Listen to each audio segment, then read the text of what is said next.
आय तद्भक्ताय नमो नमः। श्री कृष्ण चैतन्य प्रभु नित्यानंद, श्री अद्वैत गदाधर शिवासादि गौर भक्त वृंद।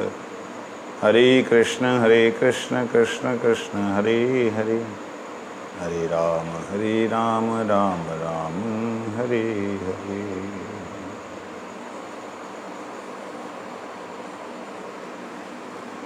श्री जैव धर्म, यहाँ जैव धर्म के आगे श्री नहीं लगाया। क्यों नहीं लगाया? ग्रंथ है तो श्री क्यों नहीं लगाया? लगाते तो भी कोई भक्ति विनोद ठाकुर ने कोई गलती की क्या?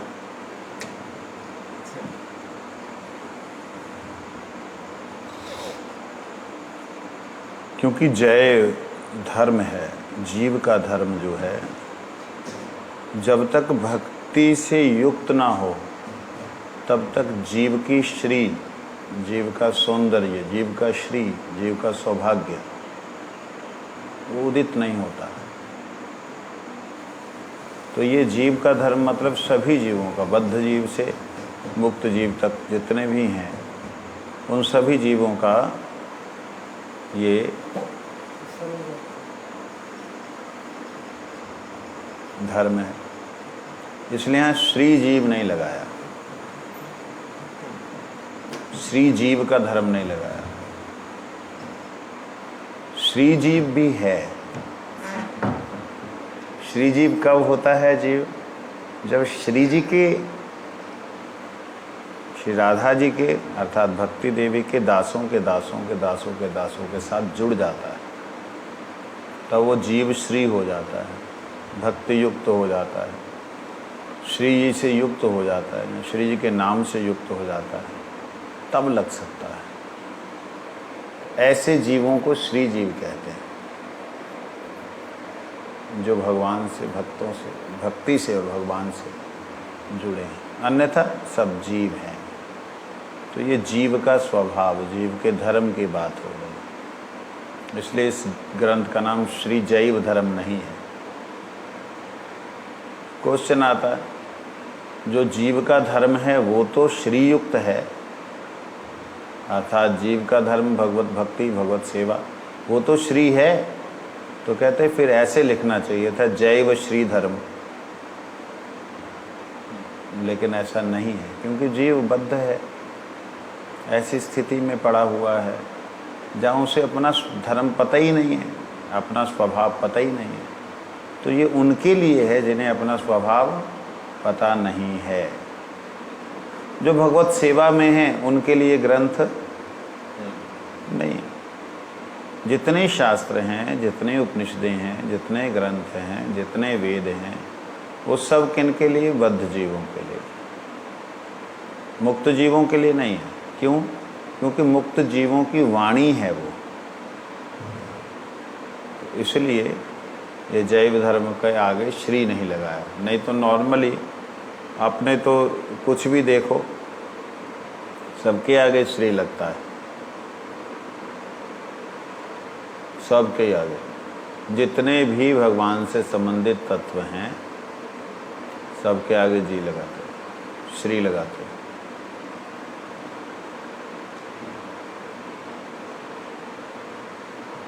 तो जीव के लिए सिर्फ ये प्रयोग किया है। कल हमने श्रवण किया, यादव दास जी ने बोला,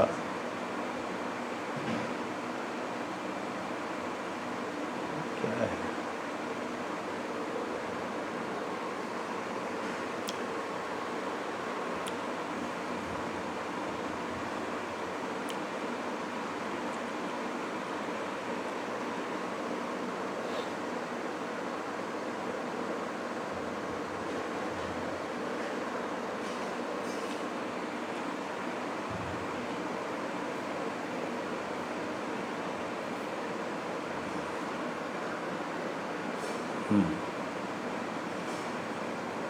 कि वेश किससे ग्रहण करना चाहिए?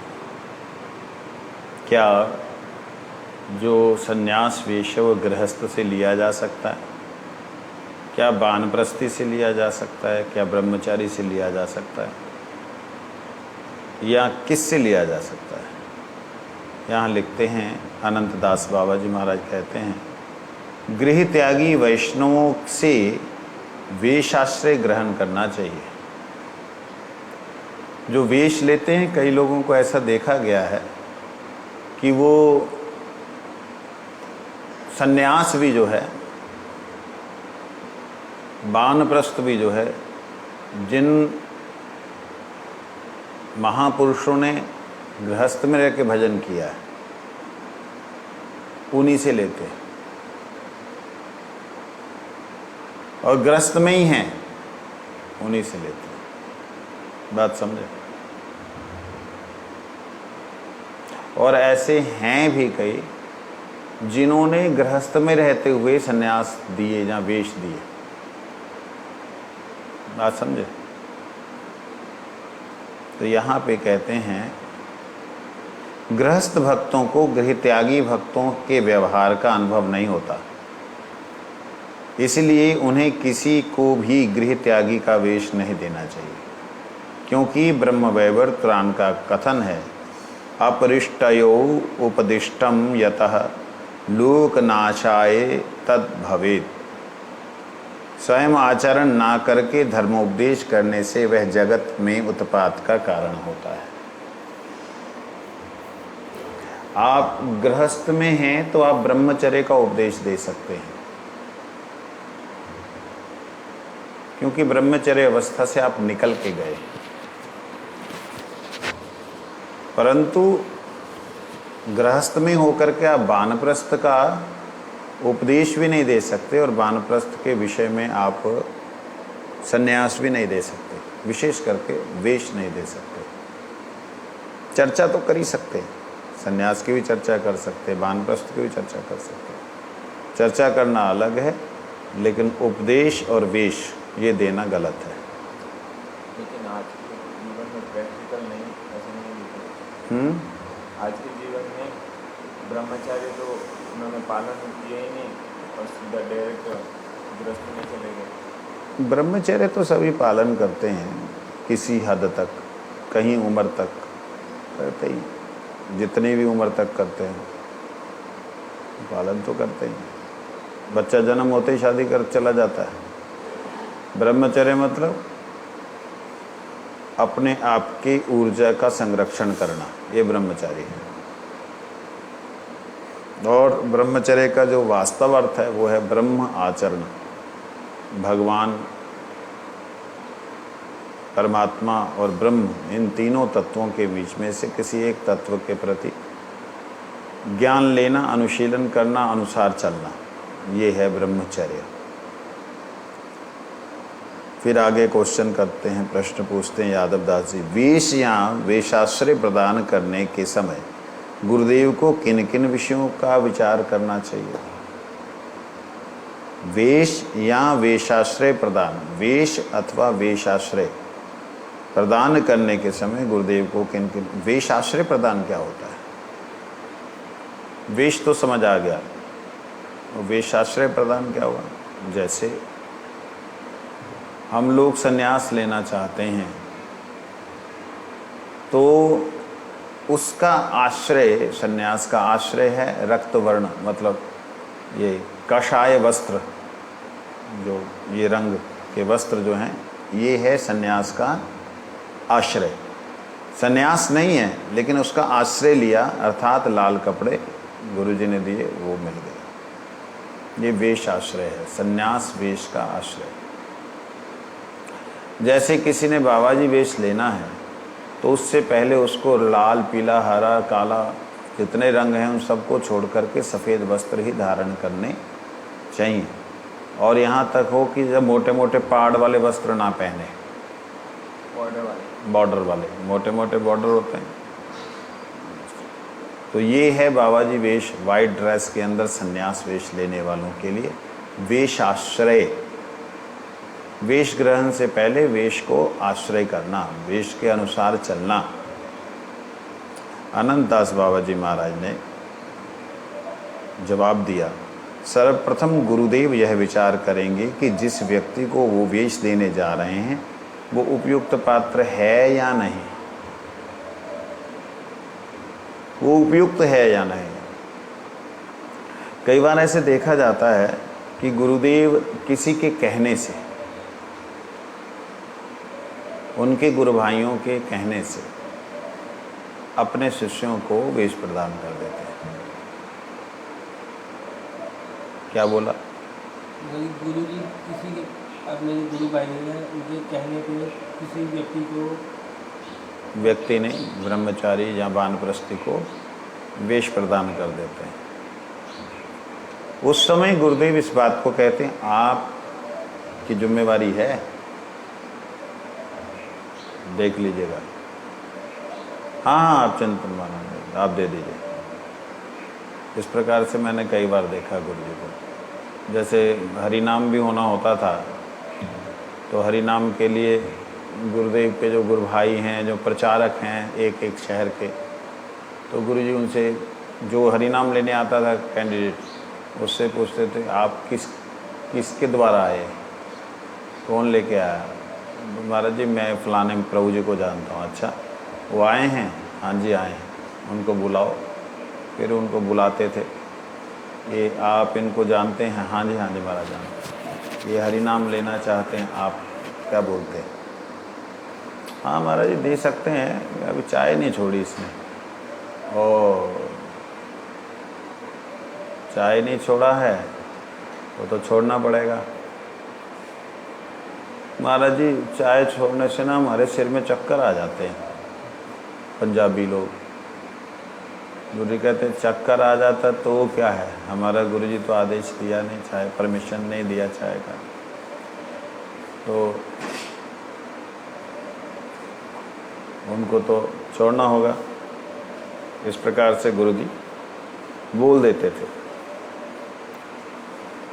तो फिर वो जब गारंटी लेते थे साथ वाले, महाराज जी छोड़ देगा, आपका जिम्मेवारी है। अच्छा ठीक है महाराज, तब गुरु जी हरिनाम देते थे। तो इस प्रकार से योग्य अयोग्य पात्र का विचार करके ही गुरुदेव को, पीछे घुसी हुई है चुईया, तो योग्य अयोग्य पात्र का विचार करके ही गुरुदेव को संन्यास वेश अथवा हरिनाम दीक्षा देनी चाहिए। लेकिन कभी कभी गुरुदेव अपने गुरु भाई या किसी योग्य व्यक्ति के द्वारा, योग्य शिष्य के द्वारा प्रेरित होकर के, या उसके द्वारा प्रेरित किसी जीव को उसकी जिम्मेवारी पे हरिनाम देते। उसकी जिम्मेवारी पे क्यों देते? क्योंकि तुमको फॉलो कर रहा है, तुम्हारी जिम्मेवारी है। मुझको फॉलो कर रहा होता, मुझको पहले से जानता होता, जब मुझको लगातार सुन रहा होता, तब फिर मैं पूछता उसको। लेकिन अब आपको जानता है, आपको जब समझता है। यहाँ पे थोड़ा सा कहते हैं, देखना होगा, उसने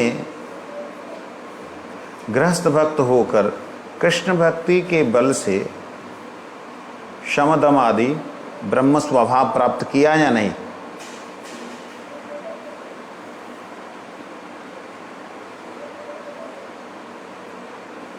जो भी हरिनाम दीक्षा अथवा विशेष करके वेश संन्यास लेने के लिए आ रहा है, जो घर छोड़ करके आ रहा है कि मैंने जी अब छोड़ दिया, बस हाँ मैं नहीं जाऊंगा।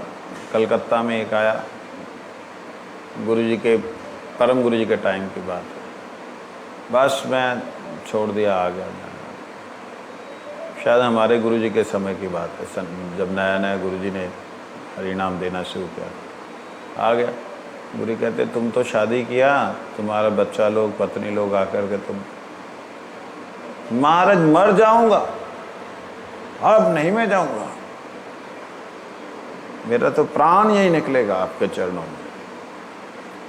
गुरु कहते जब आएगा तब देखेगा। ना ना, आप देख लीजिए।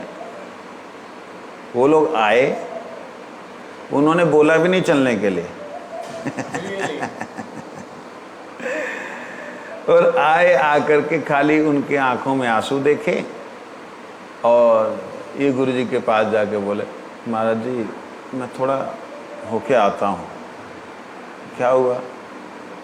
वो कुछ नहीं, रो रहे हैं। ठीक है, गुरुजी ने कोई उसको टोंट नहीं किए, ठीक है। एक लक्षण होता है, क्या लक्षण होता है? वो लक्षण के बारे में यहाँ बोला। गृहस्थ भक्त होकर कृष्ण भक्ति के बल से, विशेष बात, कृष्ण भक्ति के बल से शम दम आदि ब्रह्म स्वभाव प्राप्त किया है कि नहीं? क्योंकि संन्यास अथवा गृह त्याग का जो सबसे जरूरी अंग है वह है ब्राह्मण होना। ब्राह्मण मतलब ब्रह्म को जानना, ब्रह्म स्वभाव को प्राप्त होना। अगर वो नहीं हुआ है तो फिर वो उपयुक्त पात्र नहीं। बात समझ आई?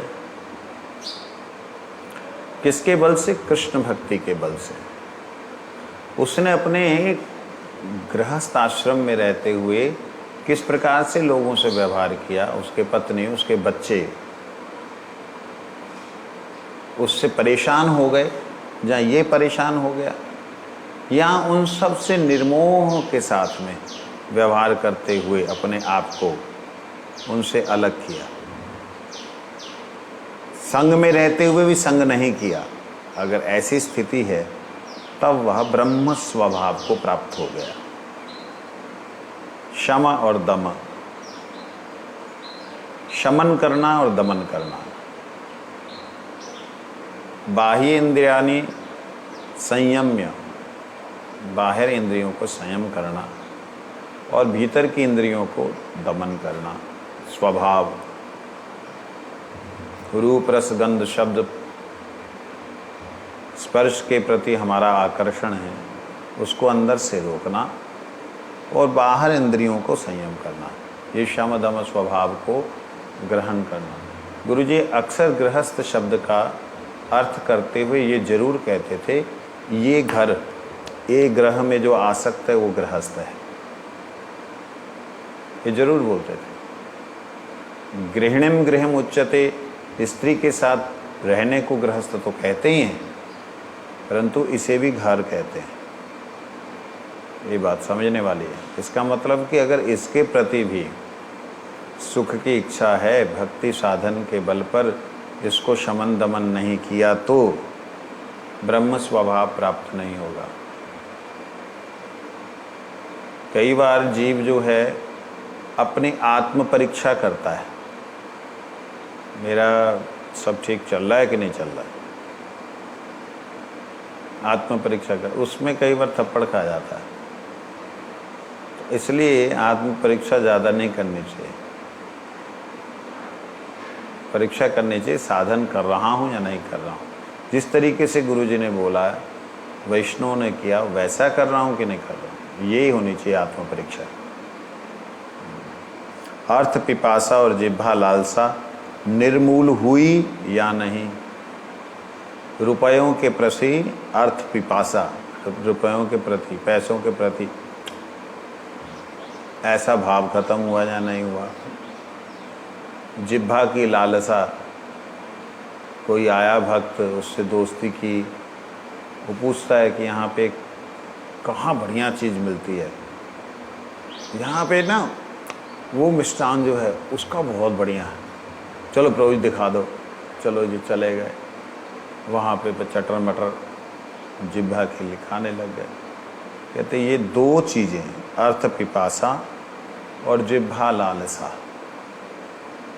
ये निर्मूल हुई कि नहीं, जड़ से निकली कि नहीं। निर्मूल का मतलब जड़ से निकलना, ये निकला कि नहीं। पैसे की बात पूछो तो कुछ कुछ ऐसे मैंने देखे घर बार छोड़ करके आए हुए, महात्मा तो नहीं कहूँगा, घर बार छोड़ के आए हुए, महात्मा ही कह सकते हैं क्योंकि आदमी घर बार छोड़ ही नहीं सकता। संसारी व्यक्ति घर बार नहीं छोड़, जो छोड़ के आया महान ही है। ऐसे भी देखे, पैसे की बात करो तो 1000 झूठ बोल देंगे, 1000 है ही नहीं, है ही नहीं। अपने भगवान से भी झूठ बोल देंगे। अरे मूर्ख, जिसको तूने समर्पण किया वो भगवान से क्या छुपाया तुम्हारा,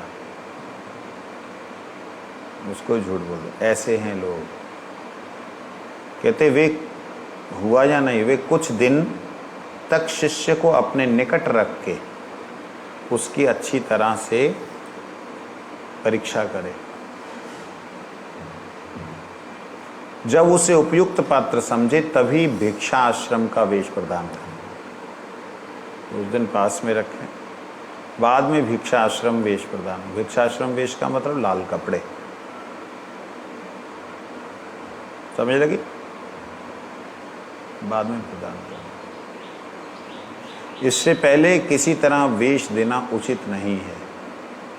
इससे पहले वेश दे दोगे, उचित तो नहीं है वो किसी तरह से भी। अनुपयुक्त पात्र को वेश देने से गुरु का पतन होना अवश्य संभावी है।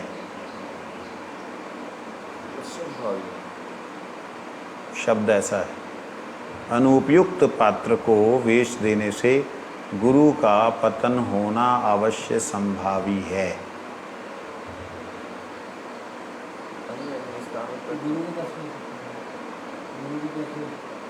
गुरु का ही पतन होगा ना, 2 तरीके से। एक तो ये जिसको दिया उसने उसका संरक्षण नहीं किया, उसके कारण से गुरु का जो नाम है, गुरु का वैभव है, गुरु जी की महिमा जो है वो संसार में, उसके कारण से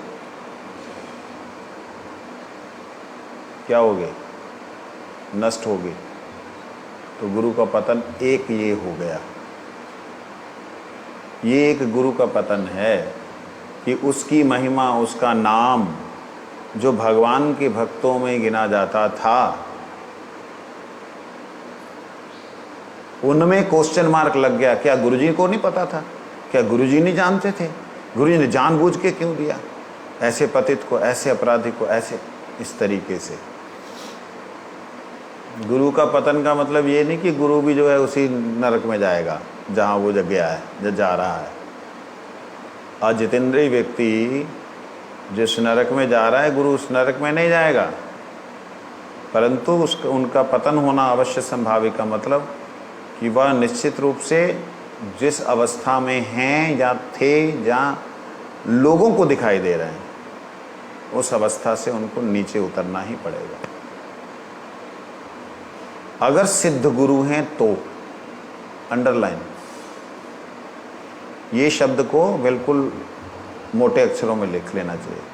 अगर वह सिद्ध गुरु हैं तो उनके नाम का पतन होगा, नाम का डिग्निटी उनकी जो है वो डाउन होगी।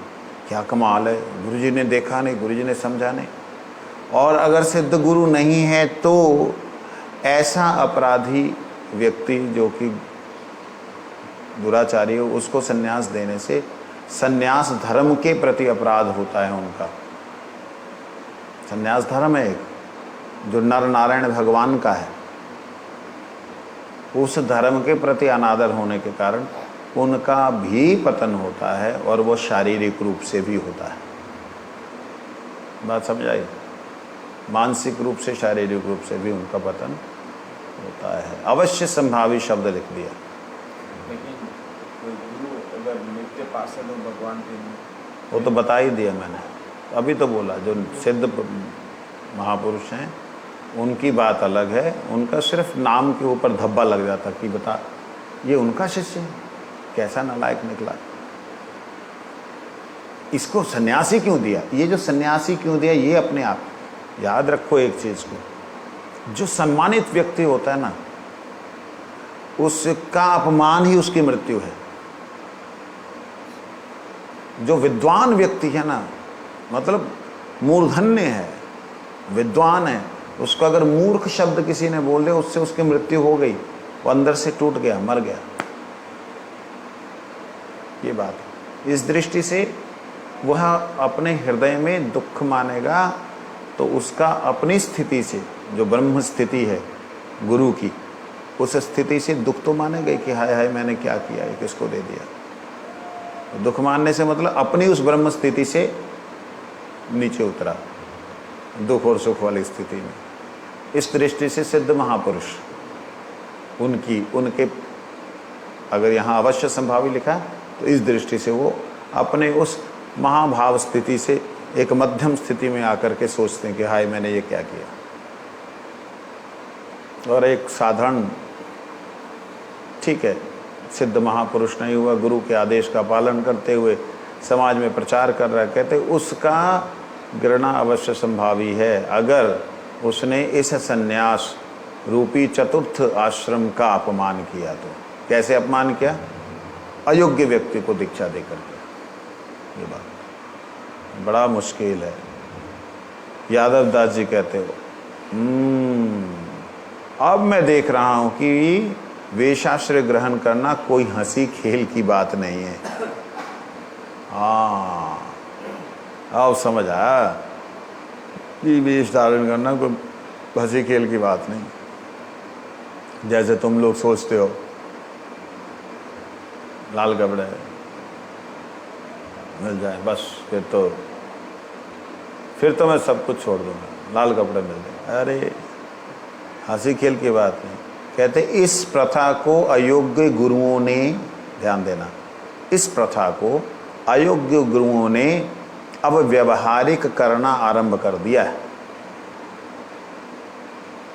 अयोग्य जो गुरु हैं, अयोग्य गुरु मतलब खुद भी मुक्त नहीं हुए, दूसरों को मुक्त क्या करेंगे, उन्होंने ये व्यवहारिक कर दिया है।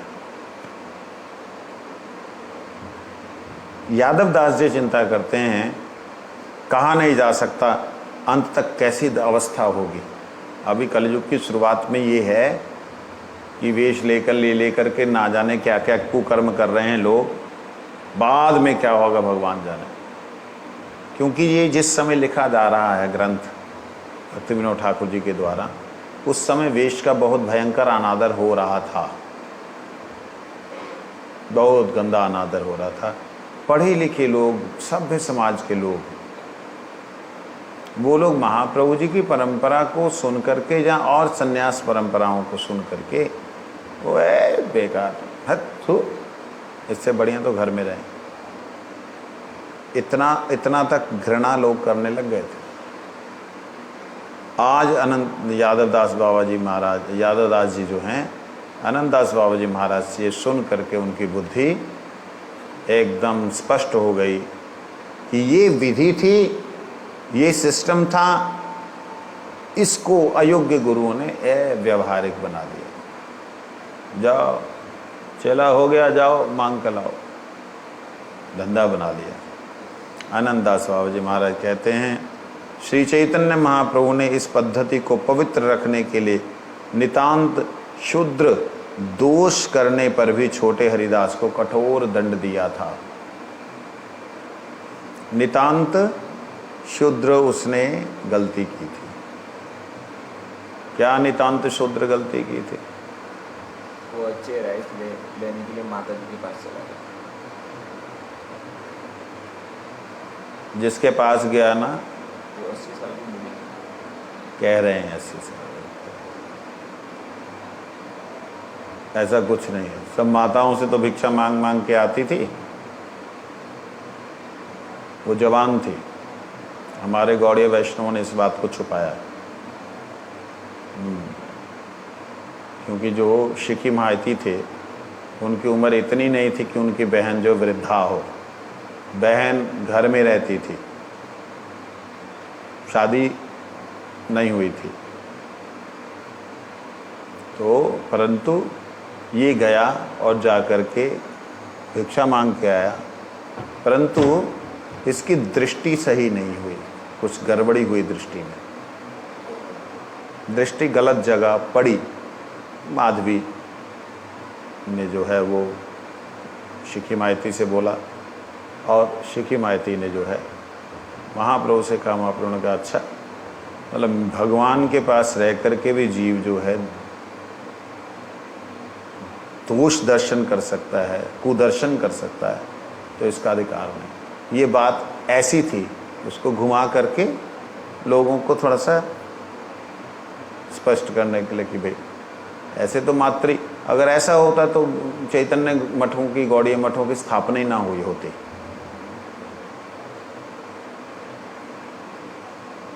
यहाँ तो सब तरह से लोगों से लेना देना, आचार व्यवहार है, ये बात। ऐसा होता तो महाप्रभु के कंधे पे बुढ़िया चढ़ गई थी 80 साल की, तो महाप्रभु आत्महत्या कर लेते। ऐसा होता तो सार्वभौम भट्टाचार्य की पत्नी से महाप्रभु खाते नहीं, या जितनी भी भक्तों की स्त्रियां आती थीं उनका दर्शन नहीं करते, उनसे मिलते नहीं। दृष्टि का दोष महाप्रभु ने सहन नहीं किया। अब ये अंदर की बात है, कोई दृष्टि दोष रख करके भी चलता रहता है। किसी की दृष्टि में दोष आता है, बड़ा दुख करता है। कोई दृष्टि के दोष में आते ही अपने आप को पनिशमेंट देता है। बहुत सी चीज़ें, अलग अलग साधक एक ही जगह रहने पर भी अलग अलग भाव में भावित रहते हैं। ये सिर्फ गुरु ही समझ सकते हैं कि कौन किस भाव में भावित है।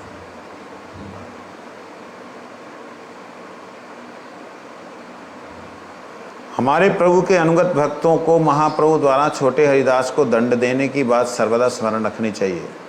यादवदास जी बोलते हैं, वेश लेकर अखाड़ा बांधना और देव साधना, देव सेवा करना क्या उचित पद्धति है? मठ बनाने, अखाड़ा शब्द जो है ना, वो पहलवानों के अखाड़े की बात नहीं। अखाड़े का मतलब होता है आश्रम बना के, मठ बना के रहना। तो उसके लिए कहते नहीं,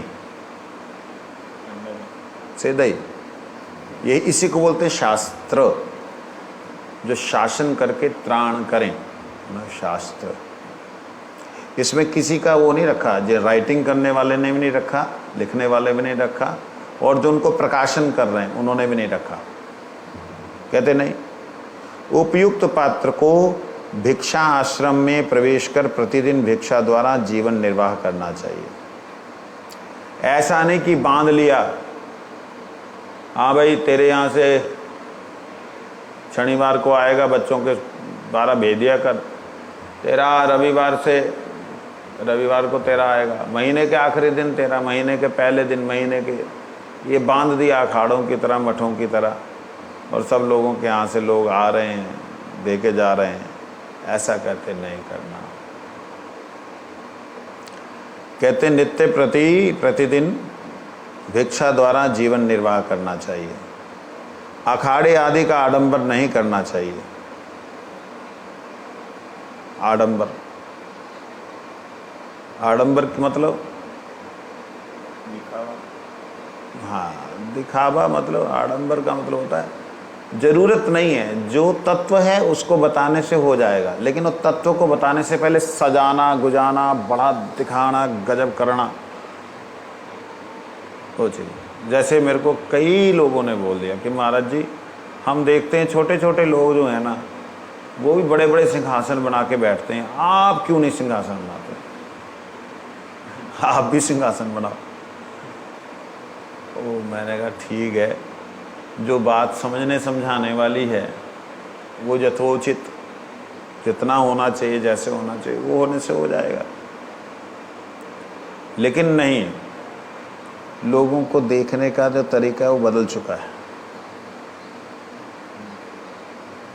उनके लिए हमारी तरह बैठा हुआ साधारण तरीके से भाषण दे रहा, जहाँ ठाकुर जी को सुना रहा, भाषण दे रहा, यहाँ ठाकुर जी को सुना रहा, दोनों ही पसंद रहे।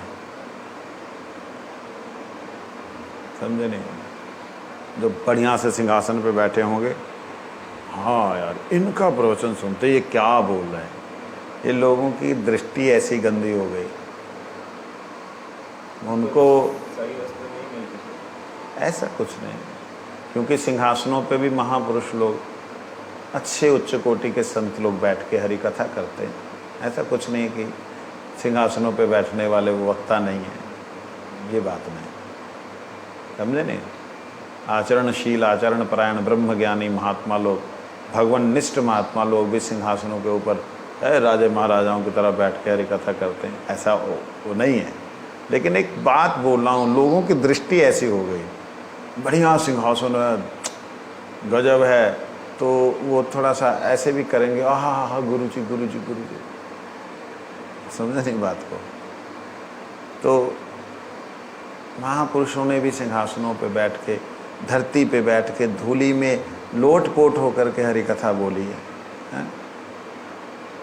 वो तो धूल में भी सिंहासन पे हैं और सिंहासन में भी धूल पे, उनकी तो बात ही अलग है। परंतु आजकल आडंबर के चक्कर में जो है, जब तक बढ़िया सा मुकुट ना पहना हो तब तक कथा वक्ता ही नहीं है। हाँ, कथा वक्ता ही नहीं है। इस प्रकार से कहते आडंबर नहीं करना चाहिए। कहते वे किसी जगह, किसी एकांत कुटी में या किसी गृहस्थ के देवालय में रहे। कहाँ रहना चाहिए? किसी देवालय में। देवालय और अखाड़ा, इन दोनों में अंतर होता है। देवालय होता है जहाँ देव की, भगवान की विशेष रूप से सेवा हो रही है, उसे देवालय कहते हैं। जैसे मदन मोहन, गोविंद, गोपीनाथ, राधा दामोदर इत्यादि, ये सारे देवालय हैं।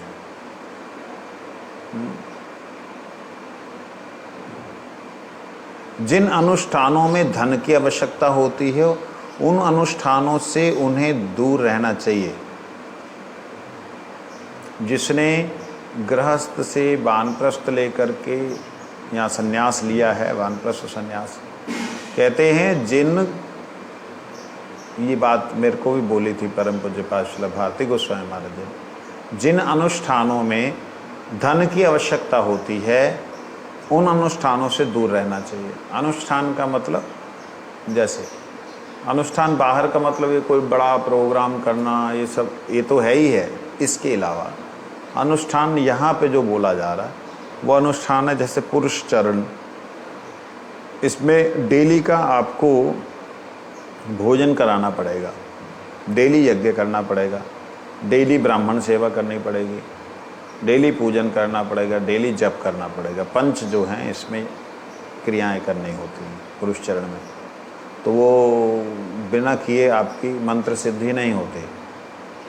तो ये अनुष्ठान में बहुत खर्चा होता है। डेली यज्ञ, डेली ब्राह्मण भोजन, साधु भोजन, कितना करेगा। तो ऐसे अनुष्ठानों को नहीं करना चाहिए। तो क्या कर सकते हैं? मेरे से महाराज ने बोला था, मैंने बताया मैं पुरुष चरण ऐसे करता हूँ, तो कहते उसमें तो बहुत खर्चा होता है। महाराज मैं खर्चा वर्चा नहीं करता। कहते फिर कैसे करता है? वो तो सिद्ध ही नहीं होगा। तो मैंने उनको बतलाया कि ऐसे करता हूँ। ओ चतुर है।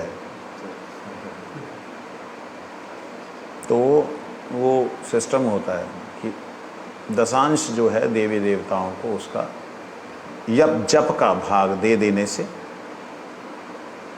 वो रास्ता छोड़ देते हैं।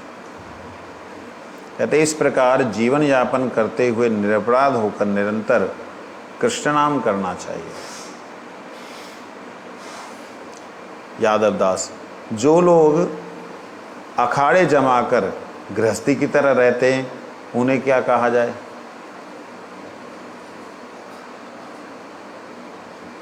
एक गृहस्थ आदमी जिस प्रकार से विषय भोगों में लिप्त रहता है, अगर वह भी ऐसा, खोल के देखना नहीं,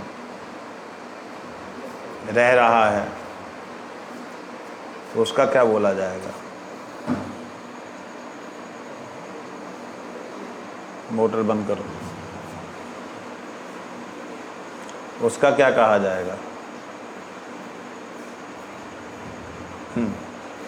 बात सही बोले।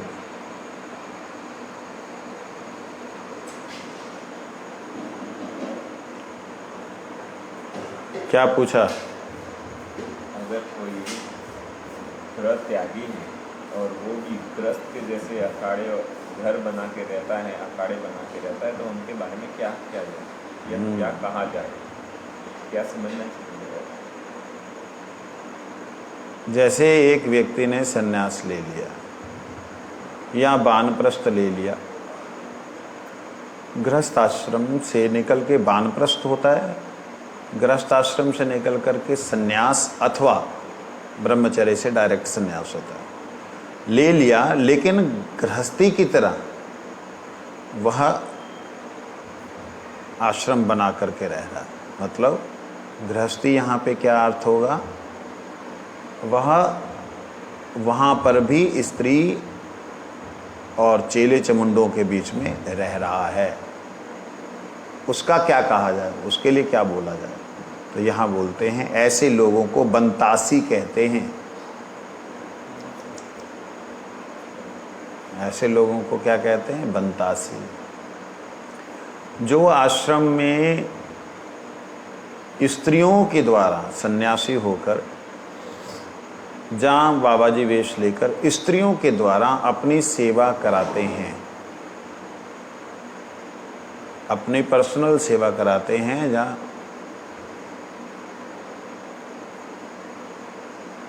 जो उनके साथ रमण करते हैं, उनके साथ उठते बैठते सोते खाते पीते हैं।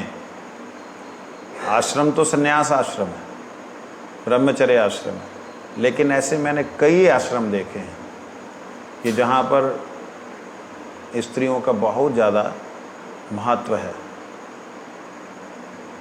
तो आपको अगर मिलना होगा महाराज श्रीते, तो पहले एक देवी जी से आज्ञा लेनी पड़ेगी, तब जाके मिलेंगे। ऐसे बहुत देखे हैं। तो ऐसी दुष्ट प्रवृत्ति वाले लोगों को कहते बंतासी। बंतासी मतलब बमन करके, बमन उल्टी, उल्टी करके जो उसी को बार बार खाता रहे, खाए फिर उल्टी करे, खाए और फिर उल्टी करे, बंतासी। एक तो बंदे को ढका आ रहा था कच्चा, तो मुंह से अंदर वापस ले जाता है। एक है बाहर निकाल दिया उल्टी को, निकाल के फिर करे, अरे अभी तो मैंने खाया था, निकल गया सब, चल फिर खा लो। इसको बोलते बंतासी। बमन के प्रति आशा है जिसकी, बमन उल्टी, बमन के प्रति आशा है जिसकी, बंत आसी, बमनतासी। समझे? त्याग दिया तो उसी को वापस भोग रहा है। उसी को भोग रहा है। उसी को भोग रहा है मतलब ये नहीं है कि भाई अपनी पत्नी के साथ में ही है, पत्नी को छोड़ दिया, पत्नी मर गई, मुड़ मुड़ाए बड़े बने सन्यासी।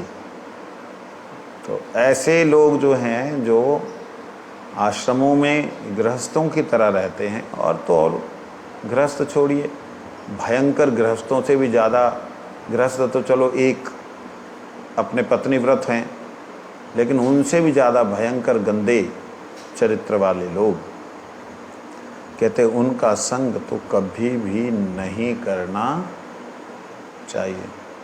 यादव दास जी कहते, क्या तब वे वैष्णव नहीं रहते? अब वो बंतासी हैं, क्या ऐसी स्थिति में वैष्णव नहीं है? कहते अब उनके व्यवहार अवैध और वैष्णव आचार के विरोधी हैं, तब उनका संग करने का लाभ ही क्या है? आनंददास बाबा जी महाराज कहते हैं उनका व्यवहार अवैध है, वैध व्यवहार नहीं, विधि के अनुसार जो व्यवहार होना चाहिए वो नहीं है, और वैष्णव आचरण विरोधी है।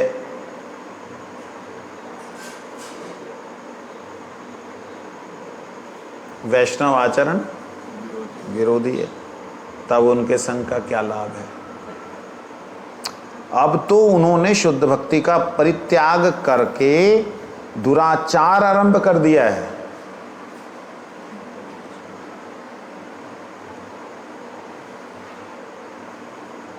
ऐसी दशा में उनके साथ वैष्णव का संबंध ही क्या रहा? आप पूछ रहे हैं कि वो वैष्णव हैं या नहीं? कहते जब उन्होंने आचरण ही खत्म कर दिया, भयंकर दुराचारी हो गए, ऐसी स्थिति में उनके साथ संबंध ही क्या रहा। भजन साधन छोड़ करके यही लक्ष्य हो गया और फ़ोनों पे लगे हुए हैं, वीडियो कॉलिंग कर रहे हैं, पागल होके पड़े हैं, किसी से माफ़ियाँ मांग रहे हैं और तो किसी को मना रहे हैं। इस प्रकार के दुष्ट आचरण वाले जो व्यक्ति हैं, उनका संग करने की इच्छा ही क्यों हो तुम्हें? उससे ज़्यादा अगर ऐसा ही आपके अगल बगल में है तो बेस्ट है कि आप भक्ति विनोद ठाकुर जी के, नरोत्तम ठाकुर जी के, रूप गोस्वामी जी के ग्रंथों को पढ़ो। यादव दास जी कहते हैं जब तक वे हरिनाम त्याग नहीं करते तब तक ये कैसे कहा जाता है कि उन्होंने वैष्णवता छोड़ दी है। हरिनाम नहीं छोड़ा उन्होंने तो उन्हें कैसे कह सकते कि ये वैष्णव नहीं है या वैष्णवता नहीं है। आनंद दास बाबा जी महाराज कहते हैं नाम और नामापराध एक चीज नहीं है। नाम एक ही चीज है, हैं? शुद्ध हरिनाम एक चीज है और बाहर से हरिनाम के ही समान दिखाई पड़ने वाला अपराध युक्त नाम पृथक चीज है। अपराध युक्त नाम सिंपली साधारणतः वही अंदर आपराधिक भावना से ग्रस्त। कहते जहां नाम के सहारे पापाचरण दिखाई पड़े, अर्थात नाम भी करेंगे और पाप भी करेंगे, नाम के प्रभाव से पापों से छुटकारा तो आखिर मिल ही जाएगा, ऐसी भावना से जो हरि नाम करता है नाम अपराध है, शुद्ध नाम नहीं है। नाम अपराध से सर्वथा दूर रहना चाहिए। अरे कुछ नहीं है, ध्यान करेंगे, समाधि में जाएंगे, जो किया है सब मिट जाएगा, ऐसा दुष्ट भावना से युक्त हो करके कोई व्यक्ति सन्यास का, तिलक का, हरिनाम का अभिनय करता है तो वो अपराधी है। उस अपराधी को अपराधी ही कहा जाएगा, उसे वैष्णव नहीं कहा जाएगा। जब तक वो शुद्ध नाम नहीं कर लेता, जब तक शुद्ध नाम नहीं करता तब तक वो वैष्णव है, तब तक वो नामापराधी है। तो साधक भक्त भी उसी कैटेगरी में आते हैं। तो बिल्कुल सब ना साधक भक्त उस कैटेगरी में नहीं आता, क्योंकि साधक साधना कर रहा है, कोशिश कर रहा है निकलने की, ये लिप्त है। दो चीज़ें यहाँ पे, अच्छा किया आपने पूछ लिया, दो चीज़ें हैं यहाँ। एक है कि साधक साधना कर रहा है, प्रयास कर रहा है निकलने का, और वो प्रयास कर रहा है निष्कपटता के साथ में, और दिखलाई भी देता है कि हाँ ये भजन करना चाहता है, ये अपने आप की वृत्तियों को बदलना चाहता है, ये अच्छा साधन कर रहा है। चलते चलते चलते चलते कभी कभी मन में दुबले भाव आते हैं, लेकिन अपने आप को कंट्रोल करता है। मन में दुबले भाव आते हैं, कंट्रोल करता है।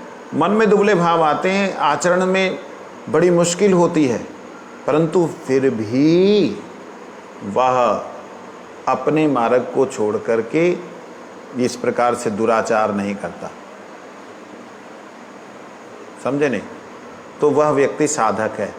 ऐसे साधक का जब आप संग करते हैं तो आपके मन में भी अच्छी साधना की भावना बनती है, ठीक है। लेकिन एक व्यक्ति है बड़ी ऊंची स्थिति में बैठ करके, ऊंची गद्दी पे बैठ के, और बड़े निम्न कार्य कर रहा है, ऐसे व्यक्ति का जब संग करोगे तो अगर आप अच्छे साधक भी हो तो आप भी दुराचारी बन जाओगे। उसके लिए कहा कि नाम अपराध से सर्वथा दूर रहना चाहिए। समझ लगी?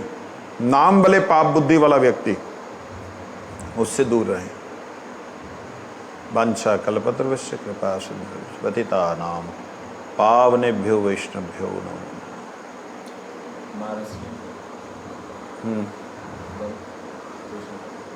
नामापराध से नामाभास श्रेष्ठ है। नामा अपराध से नामाभास श्रेष्ठ है, ऐसा बोलना नहीं चाहिए, लेकिन नामा अपराध तो हुआ ना कि भाई जानबूझ करके कुकर्म कर रहा है, और बोल रहा है कि मेरा नाम से सब हो जाता है। तो ये तो नाम भले पाप बुद्धि या गुरु अवज्ञा या साधु निंदा, ये सारी चीज़ों में नामापराध है। और एक है वो अपराध नहीं कर रहा, बस नाम कर रहा है, नाम का कुछ उसको प्रेम नहीं है, उदित नहीं है, कुछ नहीं है, बस थोड़ा थोड़ा कभी आभास हो जाता है, अच्छा लगता है, मैंने माला कर ली, अच्छा है, मेरी माला पूरी हो गई, ये आभास है। ये तो उत्तम ही, अच्छा ही है, अपराध से तो बहुत अच्छा है।